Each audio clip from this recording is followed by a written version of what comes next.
பையம் பையம் இருக்க வேண்டும். எப்பவுமே இருக்கும். ஏய் ஒண்ணும் பயப்படாத. கதிரவன் இந்த மைதான அதிக பலம் உடையோ.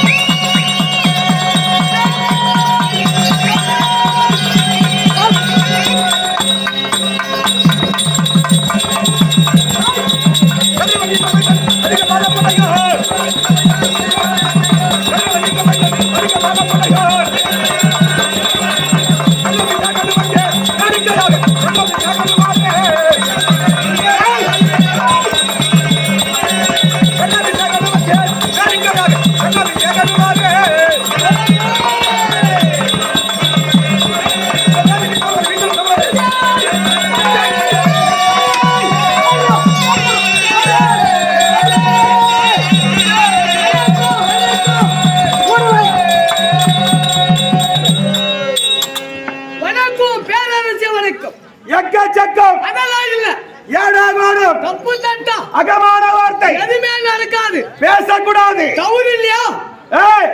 தவறு. அப்படி இருந்த போதிலும் செய்திக போட்டு சபை முன்பாக வருகிற போது ஆசமையா என் பெயர் வழி என்ன? எந்த குலத்தை சேர்ந்தவர்? இளவரசனா பேரரசனா என்பது விளக்கங்கள் தேவை. அது எனக்கு தேவை. உனக்கு எதுக்கும் தேவை, இவங்களுக்கும் தேவை. சொன்னால் சொன்னாதான் தெரிஞ்சுக்க முடியும். கவனமா கேட்கறியா? வாடா வாடா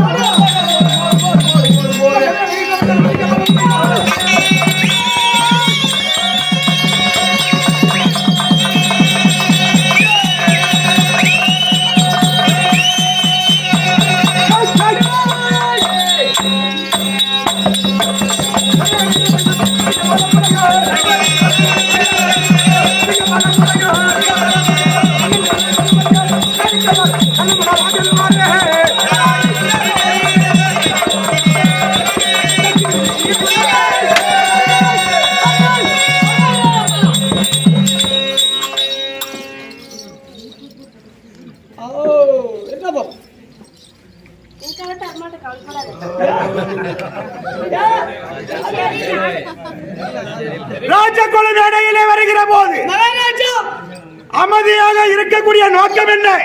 சமாச்சாரம் என்ன? கேட்காத ஒரு வார்த்தை.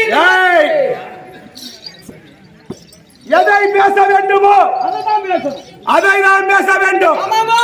தேவையில்லாத வார்த்தையை பேசக்கூடாது.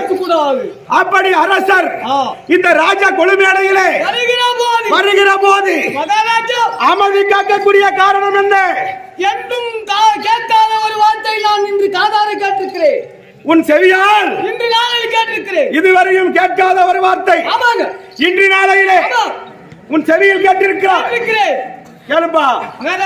ராஜா தப்பு பண்ண யார் கேட்கணும்? ராஜா தப்பு பண்ணா மந்திரி கேட்கணும். மந்திரி தவறு செய்தா ராஜா கேட்கணும். அப்படி நான் ஏதாவது தவறு செய்திருந்தால் இப்ப கேட்கலாம். உனக்கு உத்தரவு கொடுத்திருக்கிறேன்.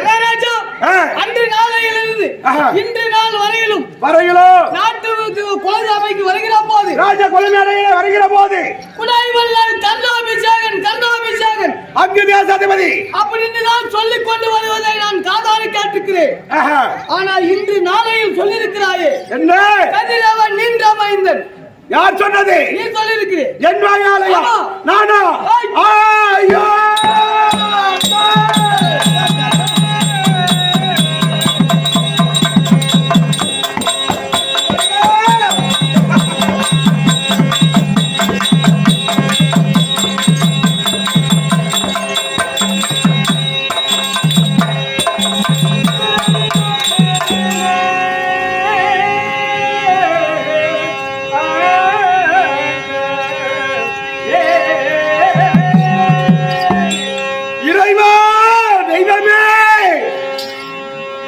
எதை சொல்லக்கூடாது, யாரிடத்திலும் சொல்லக்கூடாது என்று என் மனதிலே ஒதுக்கி வைத்திருந்தேனோ அந்த வார்த்தையாகப்பட்டது என்னையும் மீறி இந்த உதட்டையும் தாண்டி வெளிப்பட்டு விட்டதே இறைவா.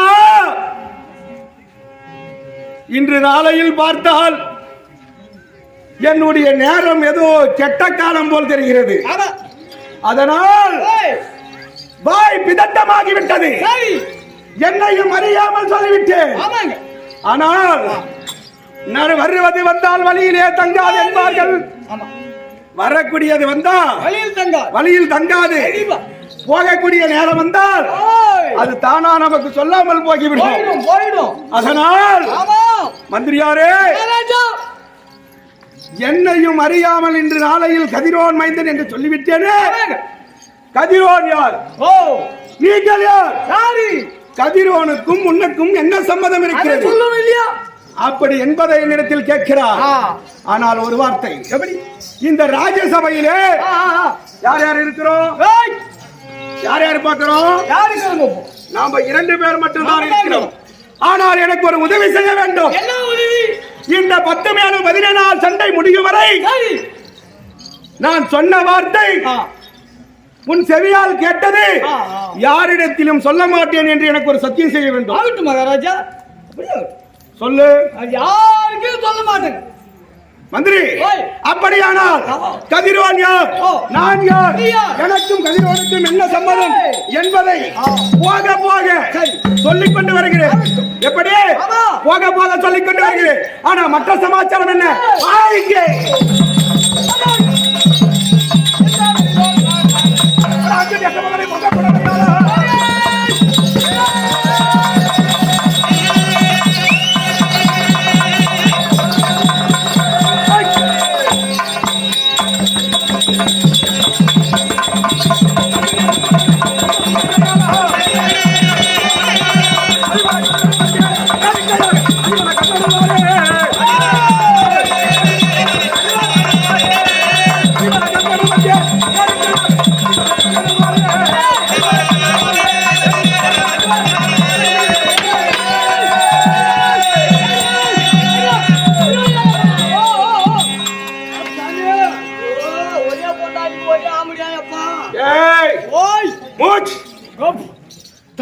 என்னுடைய நாடு அது. என்ன நாடு?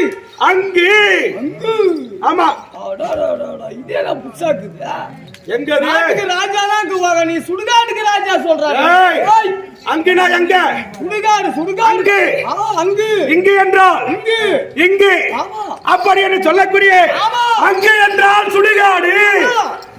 எப்படி அந்த அங்கு நாட்டை எப்படி அதுக்கு எதற்கு சுடுகாடு என்று பெயர் வந்தது? எப்படி வந்துச்சு? முன்னொரு நாளையிலே சிவபெருமான் நெற்றிக் கண்ணால் மன்மத கடவுளை எரித்த இடம். ஒரே போன எரிச்சாலும் அதுக்கு பேர் என்ன? ஒரே போன எரிச்சாலும் சுடுகாடு தான். சுடுகாடு. 10 பேர் போச்சாலும் சுடுகாடு. சுடுகாடு. அப்படி இந்த அங்கு என்று சொல்லக்கூடிய நாட்டை மன்னனாக ஆண்டு வரக்கூடிய என் பெயர் கர்ணமகாராஜன். கர்ணமகாராஜன்.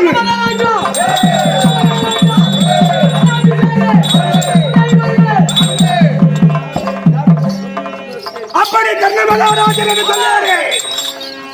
இந்த நாடு எங்க அப்பா அம்மா சம்பாதித்ததா? மூதாதி சம்பாதிச்சதா? எங்க தாத்தா பாட்டி சம்பாதித்ததா? இல்ல நீ சம்பாதிச்சதா? சம்பாதித்ததா? தெரிஞ்சுக்கணும் ஐயா. கிடையாது. ஏன்? என் தம்பி துரியோதனன் கொடுத்த நாடு. எத்தனை ராஜாக்கள் சொந்தம் பந்தம் அண்ணன் தம்பி மாமன் மச்சான் இவங்க எல்லாம் அவங்களுக்கு கொடுக்க வேண்டியதானே? கொடுக்கலாம். உனக்கு ஏன் துரியோதனன் உனக்கு அந்த நாட்டை உனக்கு ஏன் கொடுக்கணும்? ஏன் கொடுக்கணும்? நீ மாமனா மச்சானா சொந்தமா பந்தமா உனக்கு ஏன் அந்த நாட்டை கொடுக்கணும்? இப்ப கேக்குற பாரு. இப்ப 4 இட்லி ஒரு பிளைன் சாப்பிட்டதுக்கு தானே தக்கும். பரவாயில்ல சாமி. நான் பரவாயில்ல 4 இட்லி 2 இட்லி தான் சொன்னேன். 2 இட்லி மத்தால்காரனுக்கே கொடுத்துட்டேன்.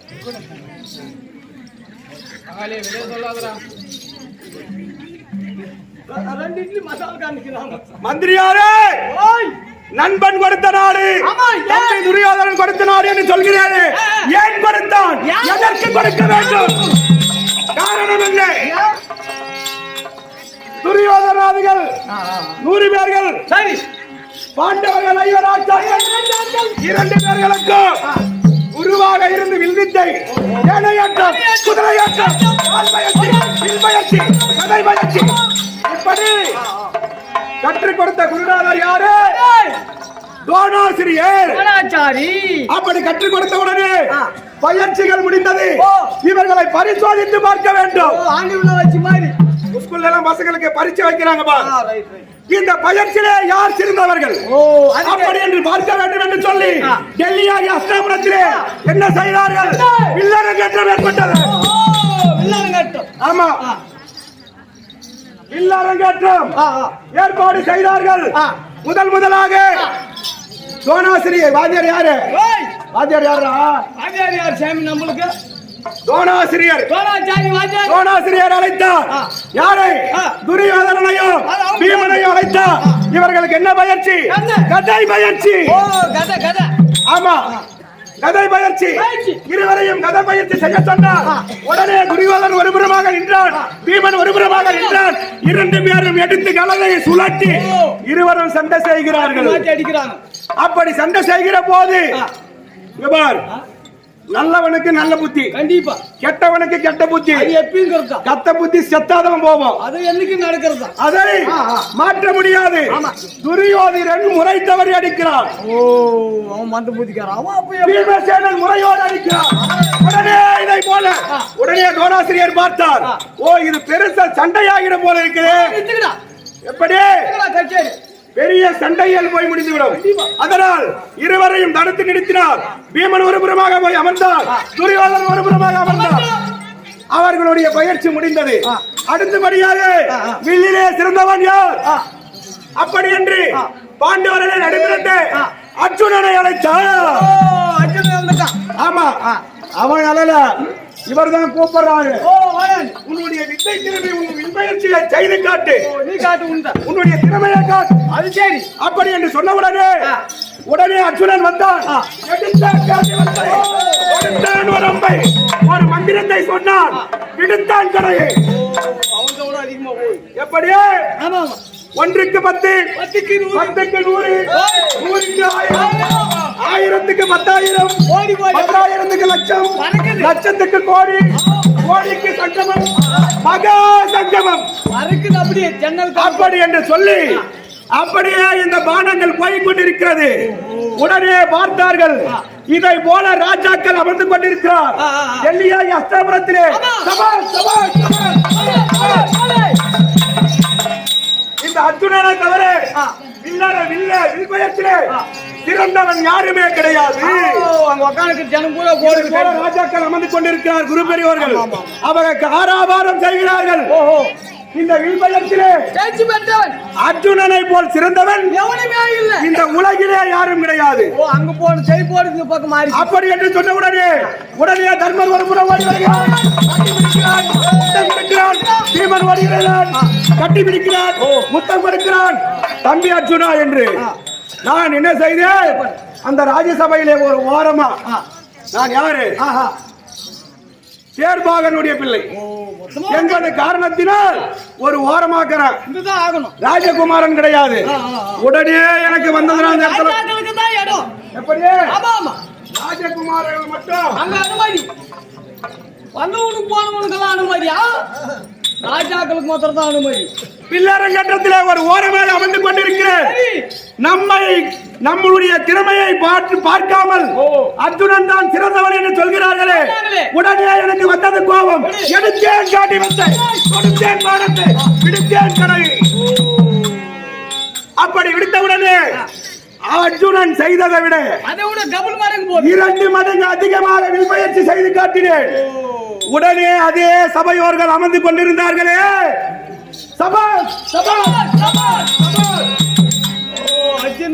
அர்ஜுனனை விட கர்ணன் தான் வில்வித்திலே சிறந்தவன். அதிகமா வாங்கிட்டேன். இந்த 3 உலகத்திலேயும் கர்ணனை வெல்ல ஆள் கிடையாது.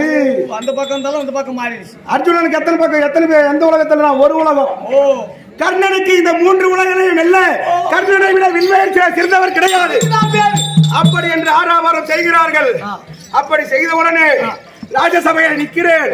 உடனே சபையிலே அமர்ந்து கொண்டிருந்தாரே 886 வயது படைத்த பீஷ்மாச்சாரி இழந்தார். அடே கர்ணா,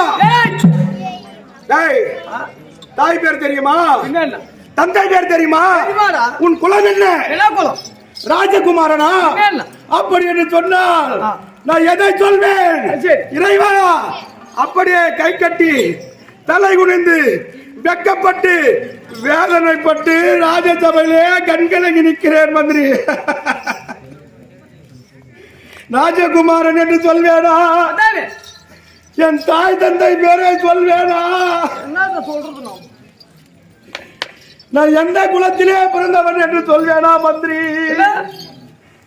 உடனே அந்த ராஜசபையில வெக்கப்பட்டு வேதனைப்பட்டு தடை குடுத்து நிற்கிற போது அங்க என்னை மானத்தை காட்டது யார்? என் தம்பி துரியோதனன் எழுந்த ராஜசபையில மானத்தை காப்பாற்றினுங்கிறான். ராஜசபையில எழுந்து கர்ணனை யார் இங்கு இழிவாக பேசியது?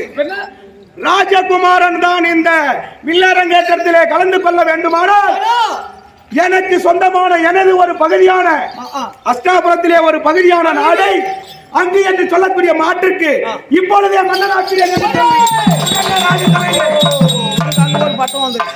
ராஜசபையிலே இந்த சிலோரத்ன முடியை கொடுத்து ராஜ உடையை கொடுத்து அங்கு என்று சொல்லக்கூடிய நாட்டுக்கு மன்னனாக்கியவன் என் தம்பி துரியோதனன், என் மானத்தை காட்டவன்.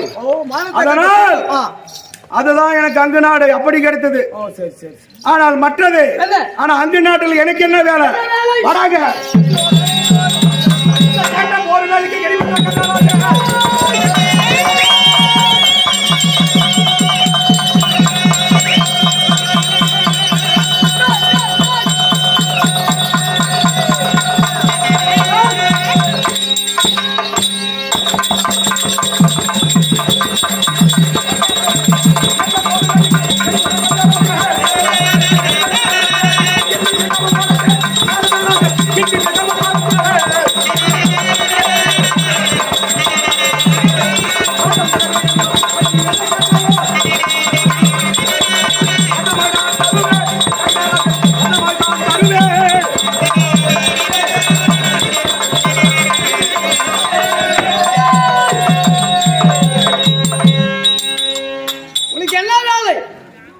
அங்கு நாட்டிலே எனக்கு என்ன தொழில்? என்ன தொழில்?